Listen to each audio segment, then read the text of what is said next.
I want to thank Senator Evelina Fernandez for your initiative and hospitality here. It's not only a formal thanks, but I know how much you are engaged in this type of challenge we face all together here. And I hope with the Spanish presidency of the European Union, we must go further in this direction.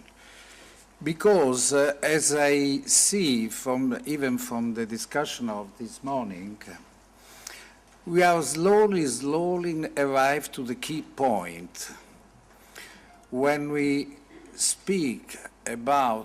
talk about media literacy, the communication system and all the implication. The key point is a political point. And it is related to the role of the public actor in this field. Let me explain this concept, because I think we must find the answer in this field. And the work is doing Matteo Zacchetti with all the direction of this sector. It's full of risk, because you start from an arena and you go to fight your real battle in another arena at the end of the speech. We are now in a new evolution of we call the post-industrial society. Tapio Varis explained in Bruxelles, post-industrial society and its evolution. What is the structure of post-industrial society? Shortly, it's a pyramid where characterized by two elements: the continuously swift from production of goods, from agriculture to industry and to services, and more sophisticated services, tertiary, quaternary, quinary service, and so on. But the fact is that the top of the pyramid, the real wealthy, is the production of knowledge. And who produce knowledge control all the system, the society, the pyramid. So now, with the communication information system, we have this situation. In the top of pyramid come the knowledge that we use. Looking from sociological point of view, the quality of life, level of democracy, level of participation, satisfaction of citizen, satisfaction of young people, etc. We must ask, with all this overwhelming of knowledge and information, always more speedy and broadened, is the quality of policy, life, etc., better or not? We registered continuously in all our social research a decreasing of the quality of life. This is the problem. So from one side you have an enormous production of knowledge, but from other side you see that the people becomes more uncultivated, live in superficial way, have no critical instrument for approach to the complexity. More knowledge you produce, more the panorama of complexity opens to you. How to face the complexity today? Who produced the knowledge? It's industrial knowledge, as specific rules, targets, investments, and so on. use the citizens as a consumers, and so the approach to the knowledge we have today is a commercial approach, is not a critical approach.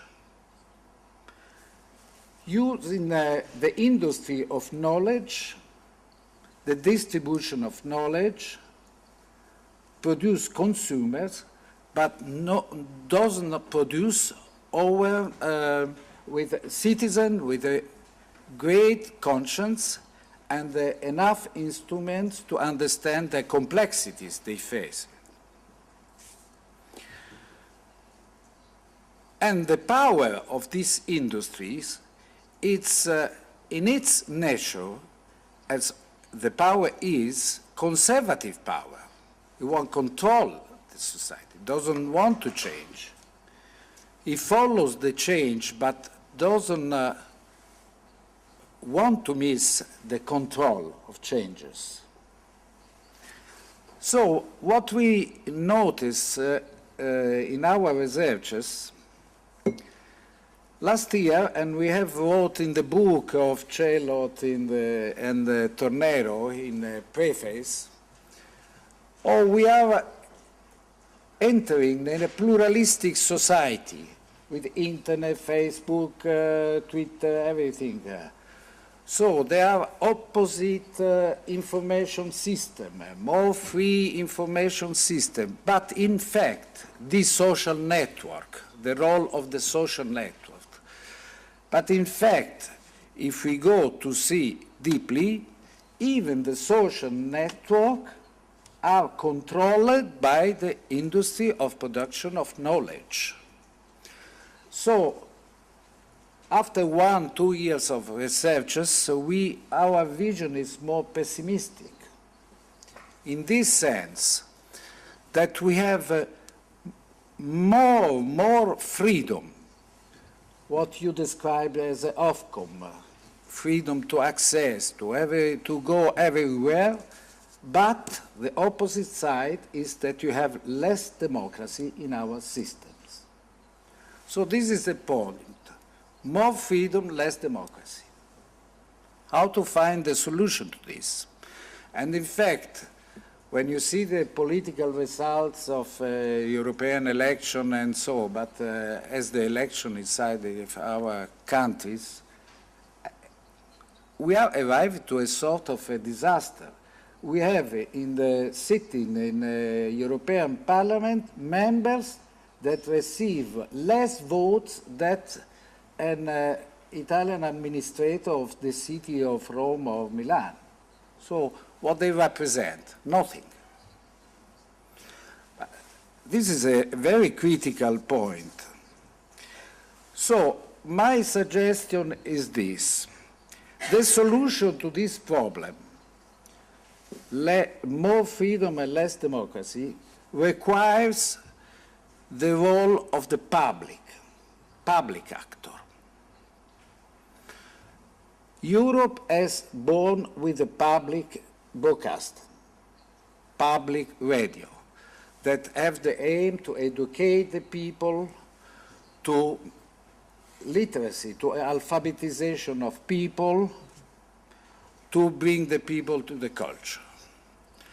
Now the public broadcasting and radio and so on have abdicated its role to the commercial television. And so the challenge is between audience. I have more audience than you. So I make the same advertise as you do. But this is really is a loss of the challenge.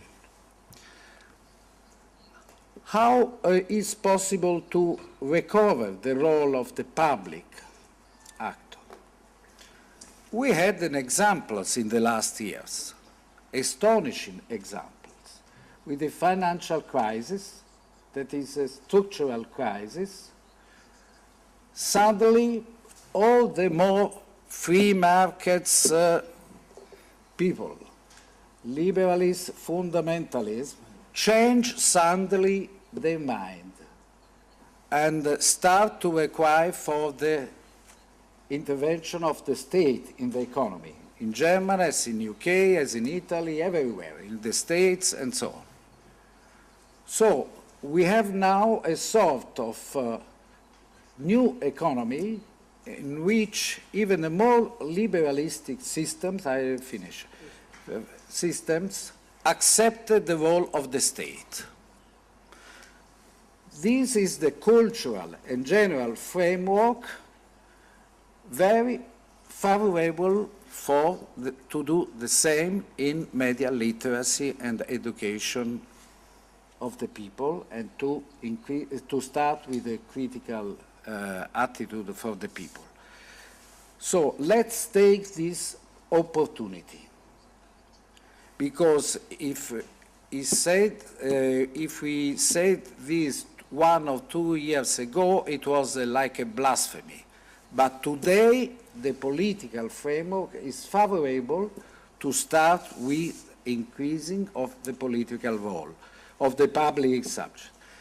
This requires a new role of the parties, a new role of the social actors. I cannot forget that in the same United States, at the starting of the industrialization, if you go in half of the 90s, in the catalog, a request of the first unions, at the first point was education, no wage, education.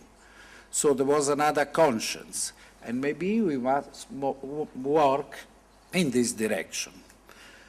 I thank you. I want to give to the Senator the last research about the young people in Italy. It's a big survey, and here are the researchers and the responsible for this research, Nicola Ferrini, Stefania Lazzari, and Raffaello Saso. Thank you.